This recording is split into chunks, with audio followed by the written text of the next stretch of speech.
the last segment here, one of these segments is going on Patreon. I don't know which one. We're going to figure it out. I tried breaking them down into 15-minute segments. I was writing down the times, but we're not good at that. I'm taking an eye drop break. Sorry, I sleep in my contacts, so Don't do that.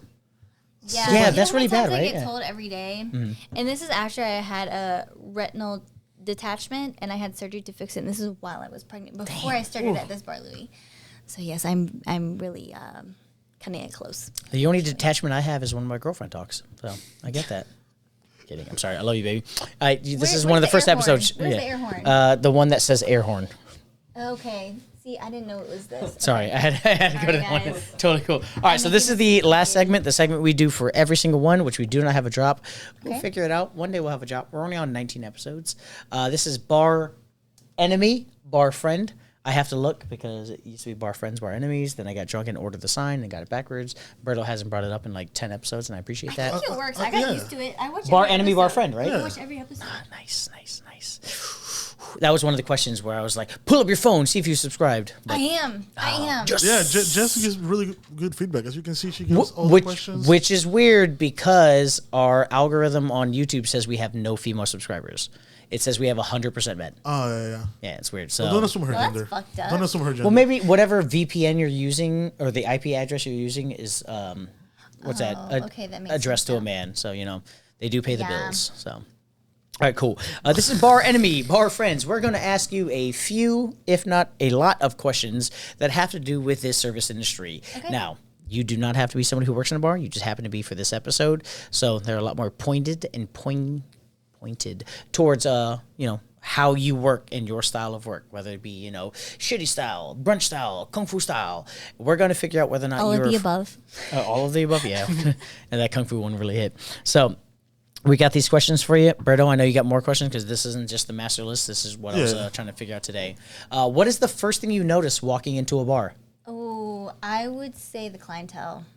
Oh, yeah. And I hate to say this because I also, like, when I have trained people or worked with new people, whether I'm serving or behind the bar, I'm like, you cannot judge people. Yeah. But it's more so you can't judge people off the color of their skin. But you can. But if you can't judge people like that, then why is that the first thing that you're noticing walking in? But I feel like it's because it's immediately in your face. But the thing is, my thing is the vibe of the clientele, not the color of their skin. Well, you didn't say vibe. You just said, Right. So, like, this is where it kind of gets more whether specific. a lot of are there is like... So, like, for me, I mean, but if it is a lot of white people, I'm a little weird. I'm a little I on don't like- edge that's because brunch. Yeah. it really depends. If there's a I'm lot like- of that guy there... It could be a lot of Karens, or it could be kind of like a mix or chill. Or I feel like I'm on the, like, Mason-Dixon line. What do you get? My white guilt will allow that. Okay. It's allowed. Yeah. Right. Judging white people is allowed right now. All right, he'll let that happen. But, it doesn't, for me, I don't, unless you're white, sorry, I have to say it. But I don't see color first at all, and I think that's wrong to just assume, there's like a lot of black people or Mexican people or Asian people, like, oh, fuck no, I'm gonna walk out. No. It has to deal with what is the vibe? Is your clientele kind of chill? Is it mixy? Because we all have those places. Like, sometimes I get a random mix of people who are like, they're not really our regulars that I kind of expect and know. It's more so like, damn, like, everyone's on one today, or, you can just tell it's random people not in the area. But at the same time, that, like, I'm only going to sit there for so long, depending what the clientele looks like. Yeah. I don't care how good the bar service is. I'm only going to have my personal limit. Otherwise, I'm going to still, be like, hey, I'm going to just do this, close out, or I'm going to go sit at a table. The bartender's still making my drinks, but, like, with me, when it comes to clientele, like, it's very pointed because I grew up in a different country and I came back here. And so if I walk into a bar that has all of a particular race, of whether it be this or that, I have absolutely no issue with because I grew up with that. But when it's all mayonnaise, it's not scary to me, but I'm just like, all right, cool. It's scary. It's scary. And it's just it's you different. Just never it's know what it's you're gonna scary get. as somebody who works there, as like an outsider. I'm just like, all right, cool. Whatever I order is now going to be the representation of all of my people. Like, if I go, let me get a Jameson ginger ale, and someone goes, hey, what are you, Filipino? Oh, Filipinos love Jameson and ginger ale. I'm like, no. I've never had that. Oh yeah, there's brunch spots in DC that you go to. Draft Table on 14th Street. You go there and it is just a lot of mayonnaise, and I'm just like, all right, cool.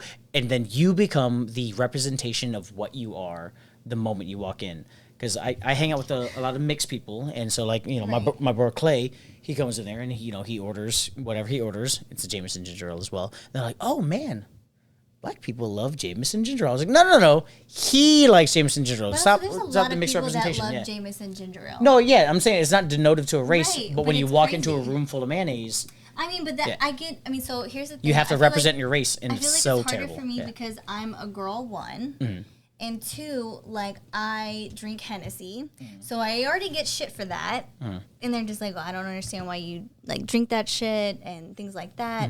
Because the negative connotations. that Right, come and with then it, they're like, oh, well, you're Asian, so you drink Hennessy. And then it's like, oh, well, you're dating a black guy, so you drink Hennessy. And I'm like, no, like, this is just what I found that I like to drink. I don't like anything else. Like, you like what you like. You can't explain that. Yeah. Right, and sometimes, like, your personal, like, how your body is, like, you can only tolerate certain liquors. And that's okay. I know I can't just drink straight whiskey and stuff, but, like, a lot of people don't know that and they choose to ignore it. But I'm like, that's why you have all these charges. That's why you fucking beat on your girlfriend. That's why you cause trouble all the time and you get fucking kicked out and banned. Yeah, like she said, if you drink a lot of Hennessy, you beat on your girlfriend. You know what you like? No, not if you drink Hennessy. Oh, sorry. I misunderstood. Okay, gotcha. If you Wait, what liquor makes people beat on their girlfriend then? I mean, it really just I've known so many people who are like, oh, I can't drink tequila, but like I have to stick with the liquor. Like some people I know can drink. Oh, when they Guinness, blame their actions tequila. on the liquor. Right, and I'm just like, but you are also making those choices. It goes hand in hand. Yeah. If you know you can't handle this, if you know you're doing something that you're not in the right place to do, like at the end of the day, that's all on you. That's on nobody else. Okay. But like also at a certain point, this is where it comes hard when you're a bartender is because you're serving that. Yeah. And you're just like, this is not a good call. Or I'm like, you clearly can't handle this stuff, but you keep ordering. It's like people who order stouts and they cannot handle dark beer. No, they just like the image of them drinking like a heavy beer. They're like, here I am, I got a Belgian triple over here. Like, and then they throw you're up fucking all over themselves gone. at the table at like 7 in the evening. What are your thoughts on the bartender group chat?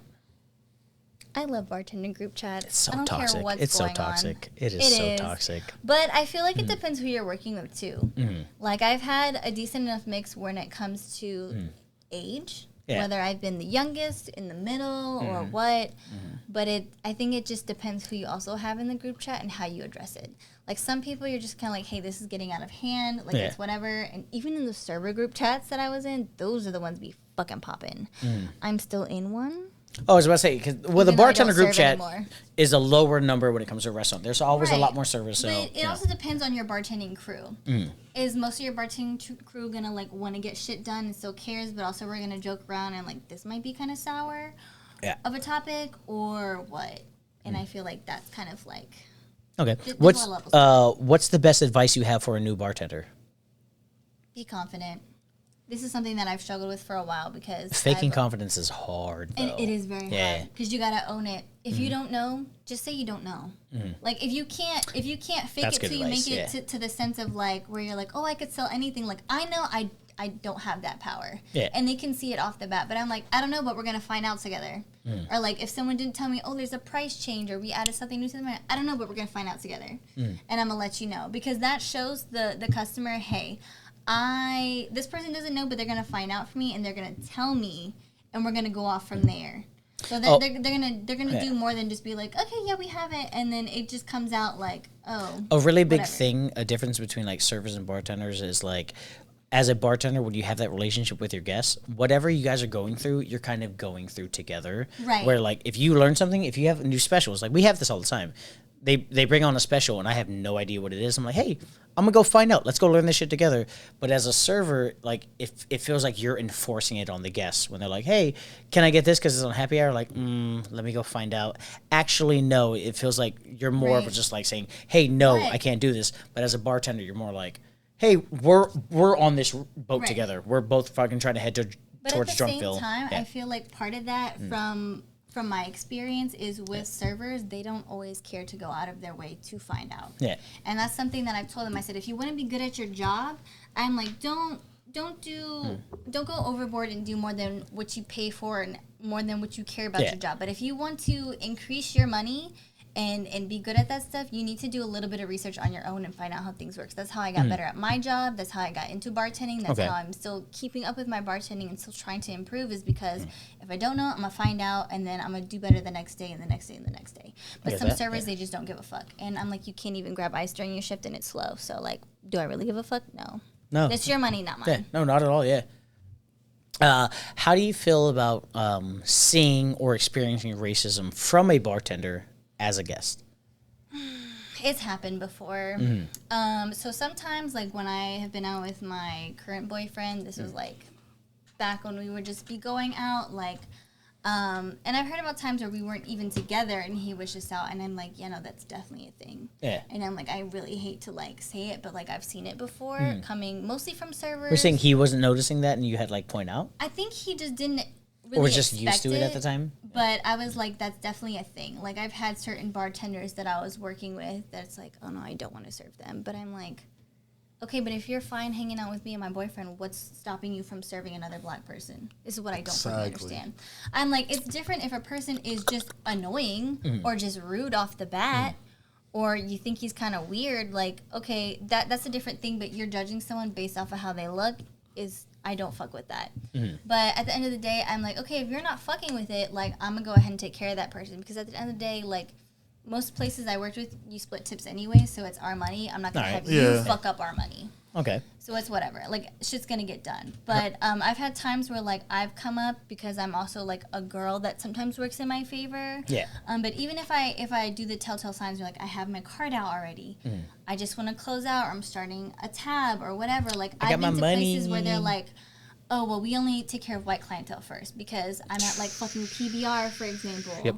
In, like, downtown PBR, Norfolk. where's that? Like, downtown Norfolk. Okay, sorry. Specifically is what I'm talking about. Okay. And they're just, like, popping Bud Lights and Yo, Budweisers. fuck and PBR down Norfolk. just unless the times you're... that I've gone. But unless you're white, go there. Right. Oh, is that pizza and beer? Norfolk? No. PB. I forgot what I think that's what it is, because I've been in one in Richmond. I don't know, but they do work hand in hand with, like, rodeos. This is a and racist stuff. franchise? Jesus, I damn. don't know, and I don't want to say that, but, like...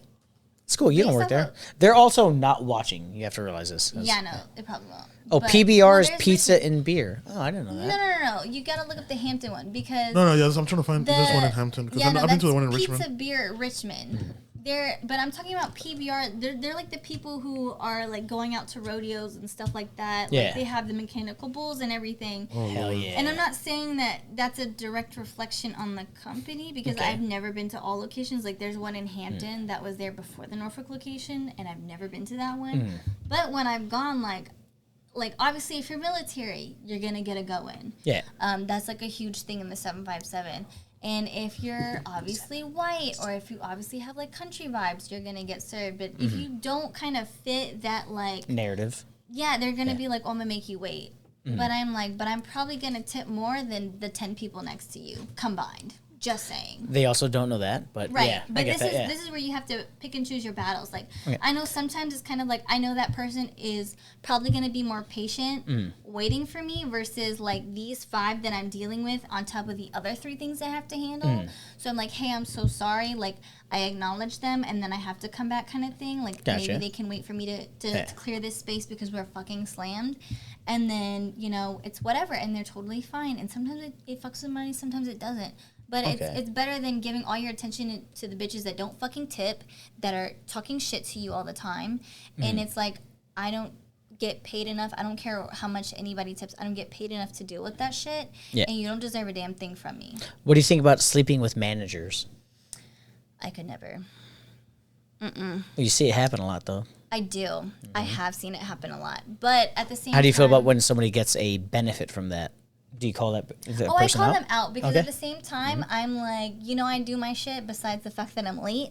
Yeah. So I'm like... I do my shit except the thing I have to do. Right. And I'm like, at least I'm not giving moldy fruit out. At least I'm not, you know, getting guest complaints. At least, you know, I make sure everyone's good. Like, you know, I stock and stuff when other people don't, because I know I don't have regulars like everybody else. But it is what it is. But yeah, I'm gonna make sure that I get whatever small thing that I ask for. If you're gonna be fucking the bitch that I work with, and she gets to do whatever she wants, I'm gonna be like, no, I'm leaving. I'm not closing. I'm not doing whatever. My mind is still obliterated by the fact that you've never slept with a guest, a coworker, or a manager's the big one, I'm a or the picky manager bitch for one. Hey, picky bitch. You know, whatever dick you got locking you down. Shout out that guy. Here's his Instagram right here. Actually, no, don't put his Instagram. We don't need hosts. We don't need a host slide in there. Because that's the thing is, I'm a lover and a fighter, and I'm gonna fuck a bitch up. And I'll fight for what I love. I respect that. Period. Berto, what you got? All right. Bar friend, bar enemy. Undeniable bar friend. Come on. Undeniable. Yeah. Undeniable. We might have to hire her to work for us because like she be doing. Oh no, 100%. Yeah, like we're gonna outsource all of our questions to her. I mean, I might have to bring my kid. His name is Isaac too. So I might true. Isaac's a really good name. Isaac's a good name to name a child. Yeah. He also narcissistic. He's no, he's not a Scorpio. He's not a Scorpio. No, my baby's that's Pisces. Yeah. He's a. Oh, you should know this. Libra. Oh God, I can't. Yeah, I was about to say you should know what your child is. Jesus, red flag. I was gonna say Leo, but I was like, that's the wrong L. I'm like, there's another one. I'll let you know his name. Yeah, there you go. Yeah, it's the wrong L. My mom calls me a piece of shit every day. Ricky, what do you got? Is she a friend of the bar? Or she an enemy? I would say she's a friend. Friend, all right, friend of the bar. All right. Looking out, you know. Yeah, no, 100%. There's no way I can spin. Like I always try to be the what's it called, the 10th doctor. Like if 9 doctors say one thing, the 10th doctor has to say the opposite. There is not a way I can like try to spin that you were not a friend to the bar, which sucks because like I love being the other person. But no, she's a friend of the bar. She's great at what she does. So you know we're gonna give you the Bargoyles tote bag, which you know even enemies get too. But yeah, we appreciate you coming on. You were fucking great. I love everything that you had to say. Thank you so much for coming, Jess. How have you not fucked anybody from the restaurant? That's wild. I just can't. You're the second person to put that on like a fucking t-shirt. We need to make these little mini crop tops, apparently. Yeah, no, for real. I will help you guys out with that because Target also has these really great crop tops for cheap. Send it, and we'll make a bunch. I know how to work a Cricut. Let you guys know. She's the next employee in the fucking what's that sweatshop? Anyways, cheers. Let's end the show right here. Cheers. Cheerios. We interrupt our program to bring you this important message.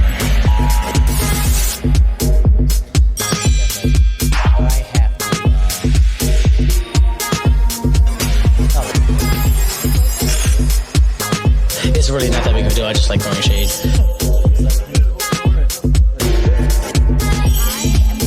Anybody wants to sell me a underwear?